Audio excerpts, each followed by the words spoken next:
In our headlines this morning, Anambra at 33, Governor Soludo felicitates in the Anambra promises head work. Awka Anglican Diocese enhances evangelism, ordains 20 deacons. Federal government to shut errand filling stations as petrol hits 1,000 per litre.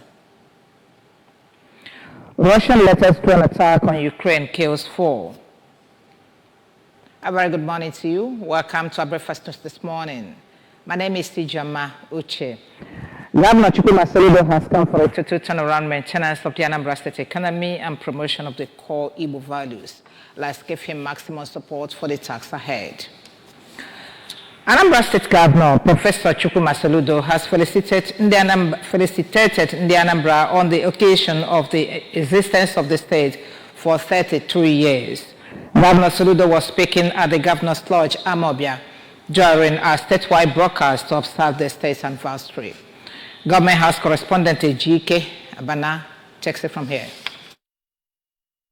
Governor Soludo, who hinted that the state was created out of an aspiration that resembled the mission and vision of his administration, stressing that Anambra is truly on the rise, being the 6th largest economy in the country with the lowest poverty indicators. According to the governor, who said that 75% of the state is largely urbanized, noted that the social sector today in education, Anambra ranks one of the best with its truly free education program, having the lowest out-of-school children. Anambra today, where be it in the social sector, economically, sports-wise, and so on and so forth, has been rising as a major league. You take in the social sector, education, Anambra is certainly rated as one of the best.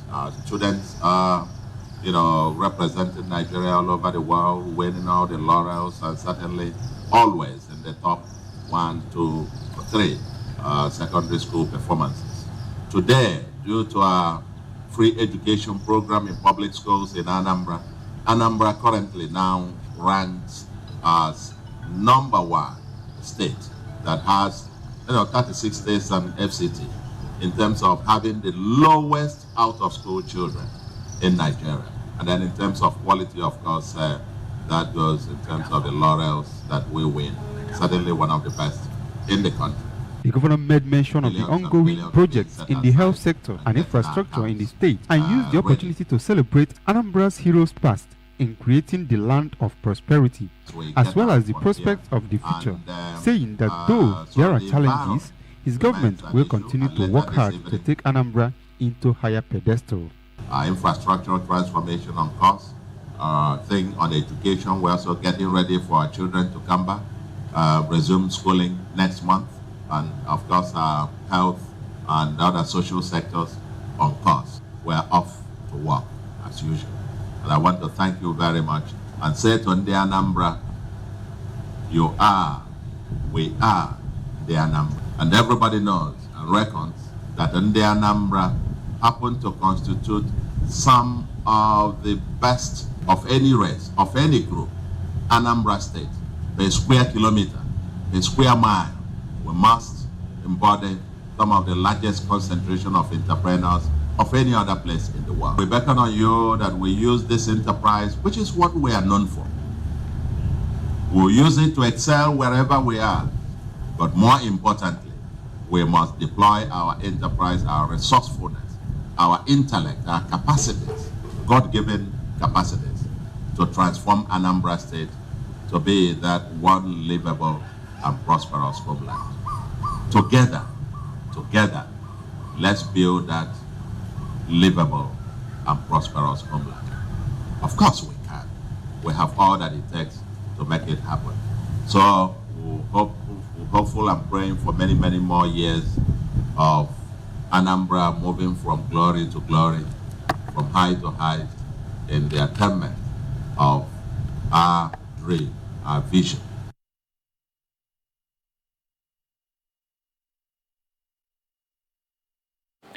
The Speaker, Anambra State House of Assembly, Right Honorable Somtochukwu Udeze, has paid glowing tribute to the founding fathers of the state as well as past and present governors of the state for their selfless service and genuine commitment towards the peace, unity, and development of the state. And his goodwill message to the government and people of Anambra State as the Speaker marks as the state marks her 33rd anniversary. Right Honorable Udeze noted that despite the difficult economic realities facing the country today, which have affected the finances of states, and the present administration of Governor Chukwuma Soludo has continued to address the challenges by recording giant strides in all sectors of the state economy and also improving the living standard of the citizenry.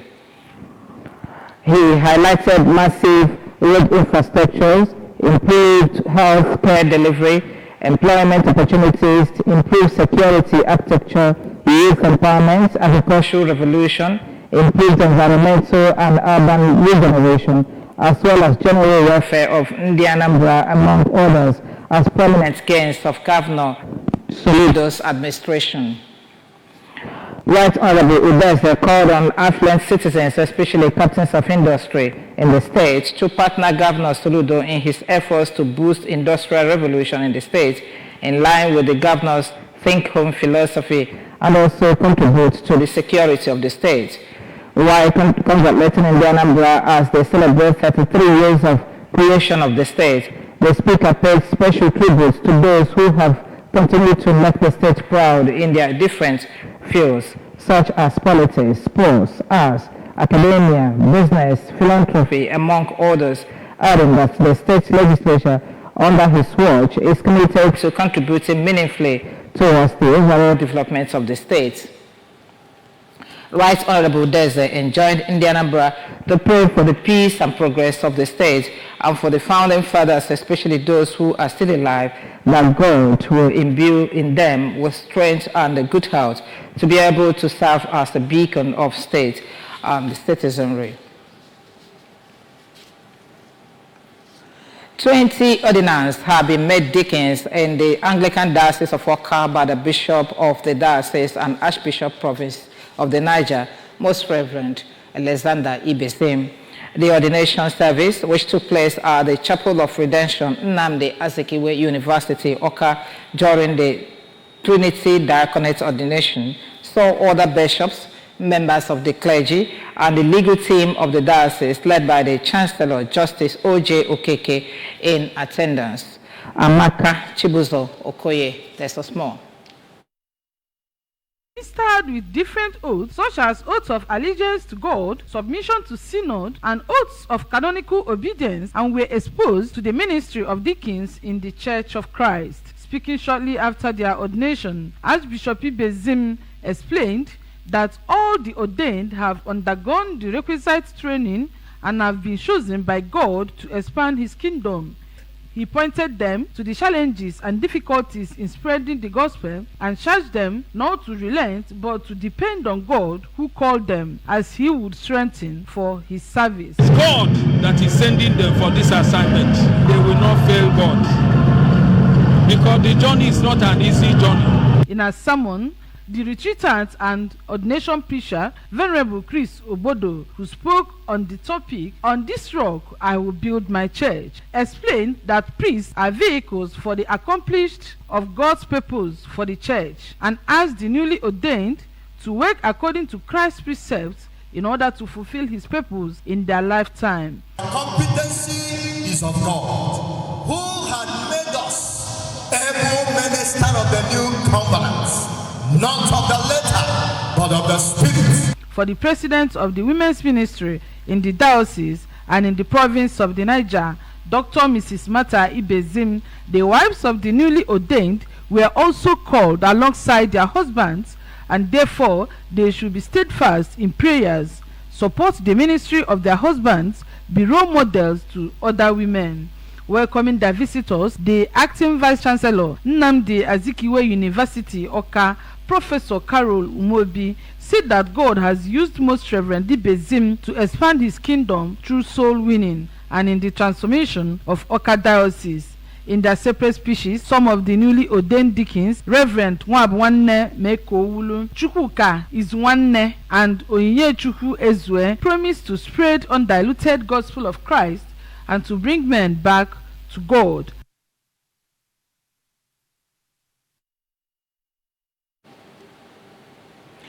The stakeholders have expressed optimism that Anambra State will continue to work stronger, calling for joint efforts in its development.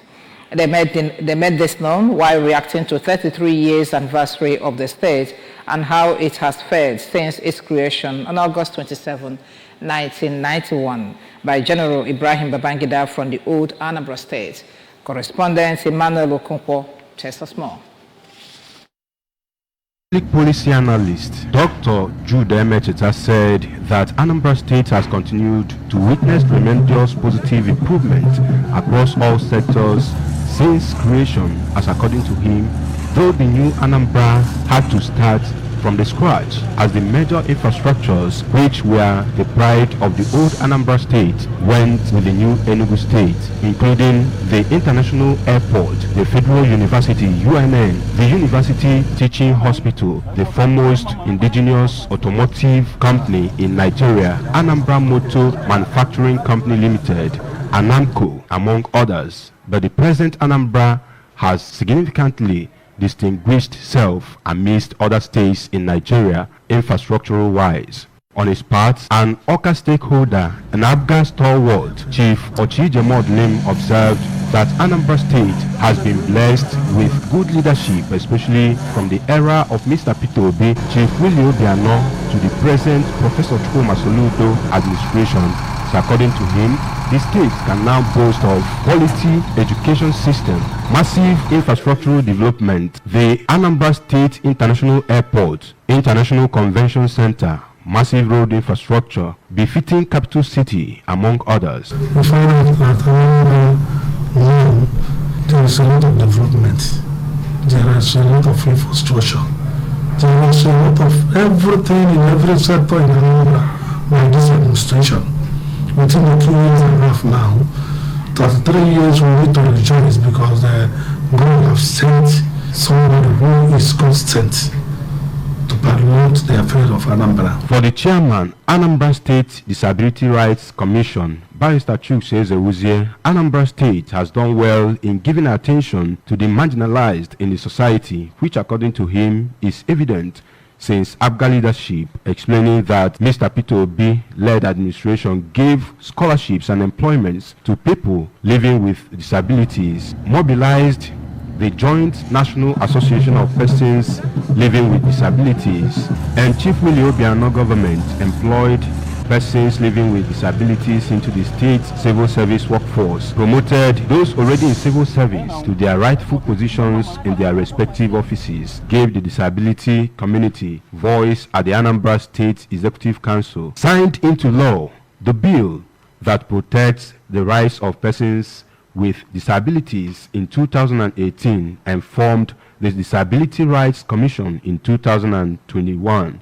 Barrister Ezewuzie advocated that persons living with disabilities should be involved in various levels of governance, be given a voice at the State Executive Council, and special attention to the welfare of the group across the state, pointing out that the best thing to do for them is to empower them and make them become self-reliant, noting that such will go a long way in making the state better and actualizing the Professor Chukwuma Soludo target of turning Anambra into a smart mega city where people can live, relax, work, and enjoy.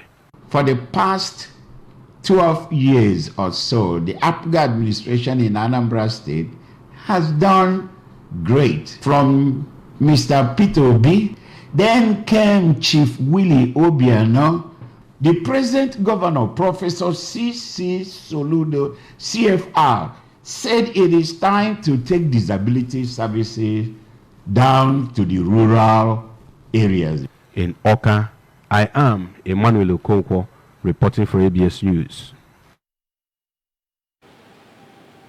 Hundreds of people living with different MS in Isuofia, Agwata local government area have received free Medicare from Marcel Ofomata Foundation. The free medical outreach held at the Sofia Primary Health Center provided an opportunity for the beneficiaries to be more aware of their health status. Correspondent Chukwu Emeka Modelim texted from here.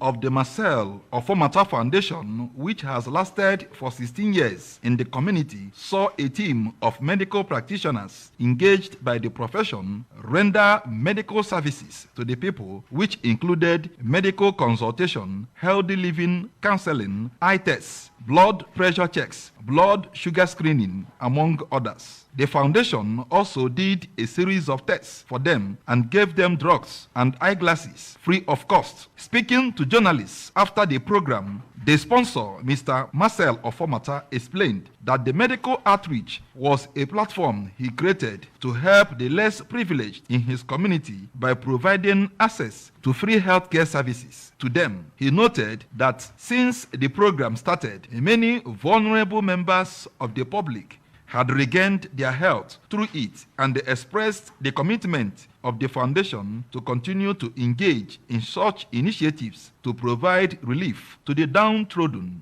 Mr. Ofomata, who noted that the task of meeting the health needs of vulnerable members of the public will not be done by the foundation alone, urged the government and well-to-do individuals to collaborate with them to give the people access to quality health care. And with God's enablement, we'll continue to do it. We don't hope to stop. We hope to do more. If we have support from government or individuals of like mind, then we will expand it and do more. Some of the beneficiaries, including Mr. Christopher Owa and Mrs. Ifoma Ono, commended the foundation for the initiative of bringing healthcare services closer to the people at no cost, saying that the free medical attention given to them improved their health tremendously.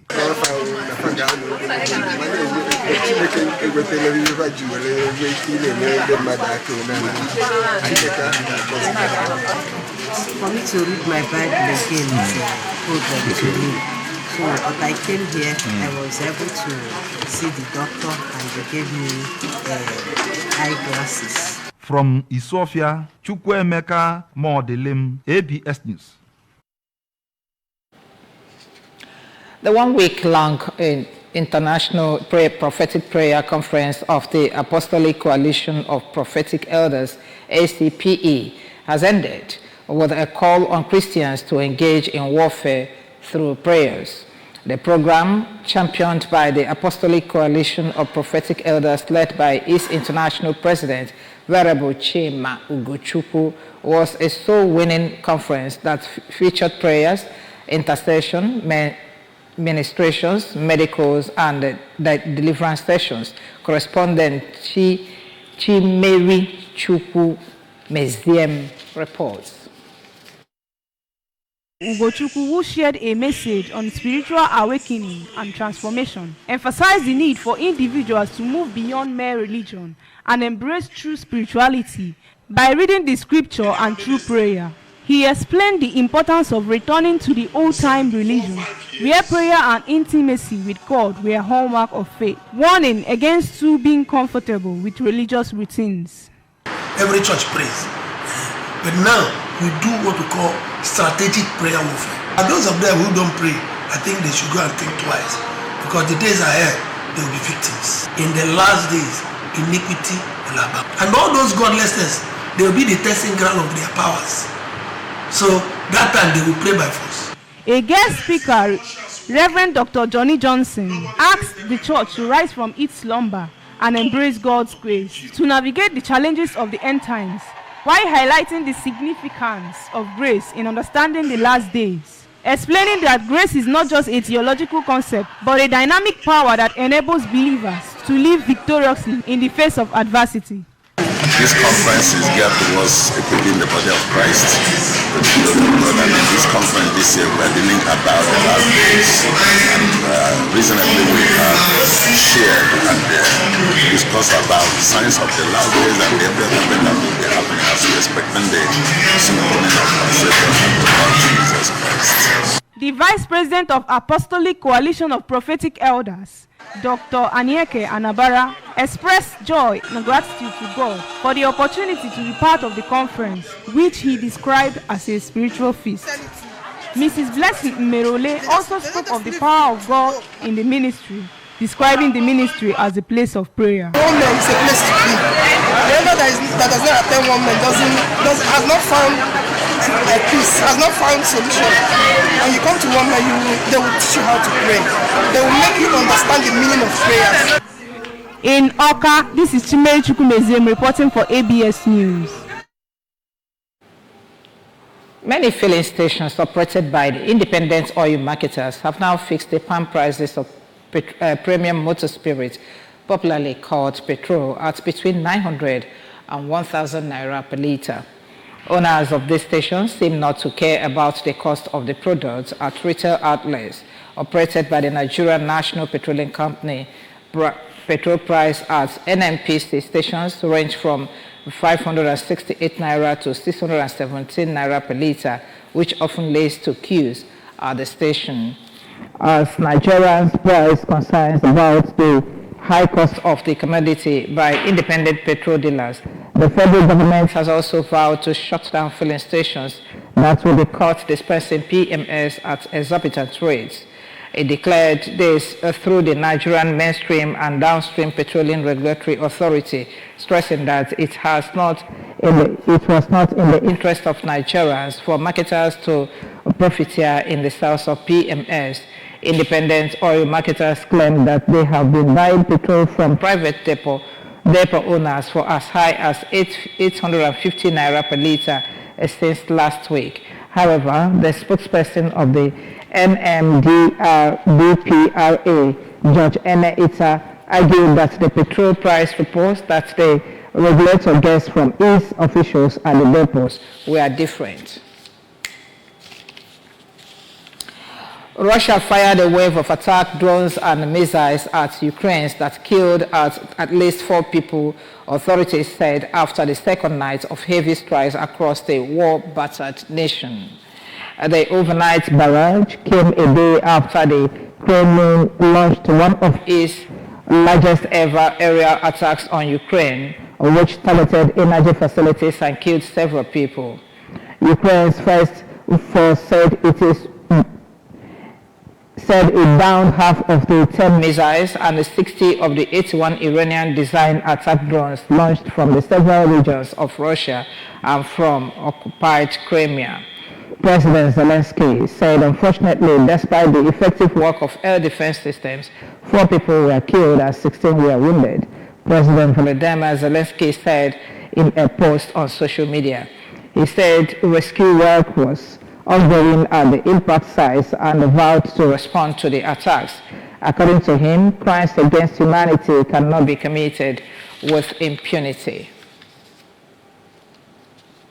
Now, sports. The Nigerian Football Federation has announced that it has reached an agreement with German tactician Bruno Labbadia to become the head coach of Nigeria's senior man national team, Super Eagles.